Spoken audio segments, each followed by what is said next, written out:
Merci beaucoup. Alors, le journal du dimanche du 15 avril 2019 a annoncé la transformation de 14 hectares d'asphalte en trame brune et verte. Un peu de silence, s'il vous plaît.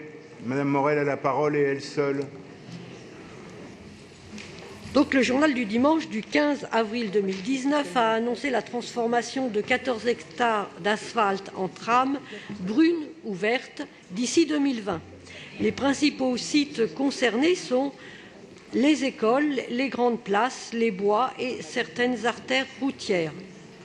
Le groupe écologiste s'en réjouit car nous savons qu'un urbanisme mené dans une perspective d'adaptation de la ville au dérèglement climatique donne une place plus grande aux matériaux ayant des qualités de régulation climatique, comme la terre pleine ou le gazon. Alors, depuis le 16 avril, nous demandons des informations plus précises sur les sites concernés. Et en l'absence d'informations et de cette liste, le groupe écologiste émet le vœu suivant qu'un bilan des espaces désimperméabilisés, réalisés et projetés soit réalisé, que soit établi un état des lieux du niveau de minéralisation des sols, que soit établie une cartographie de la ville de Paris afin de déceler les lieux qu'il est possible de désimperméabiliser et sur lesquels il est possible de mettre en place des procédés d'évapotranspiration. Si de telles études existent déjà, alors qu'elles fassent l'objet d'une communication en 3e et en 5e commission. Je vous remercie. Merci Joëlle Morel. La parole est à Pénélope Comitès pour vous répondre. Merci Madame Morel. Donc, votre vœu propose qu'un bilan et une cartographie des espaces débitumés sous la mandature soient réalisés.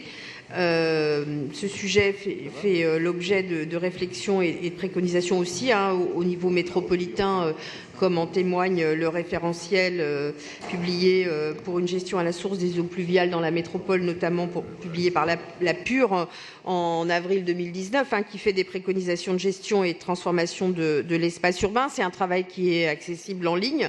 Donc effectivement, nous avons entrepris de faire des opérations pour débitumer et végétaliser la capitale, notamment en lien avec ma collègue Célia Bloel.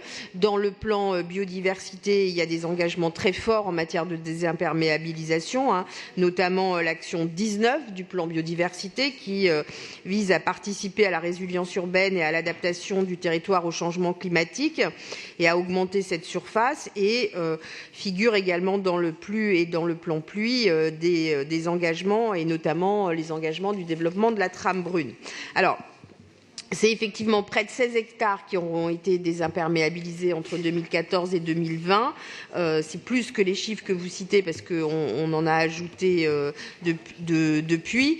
Et donc, par exemple, vous avez la promenade sportive Nation Stalingrad, l'esplanade Saint-Louis là, qui est sur 17 000 m², la rivière des Minimes. Donc, on va amplifier cette dynamique et on va lancer une campagne d'identification des parcelles en lien avec les maires d'arrondissement. Il y a déjà des parcelles qui ont été identifiées dans le 12e avenue des Terroirs de France et dans le 10e près du canal Saint-Martin.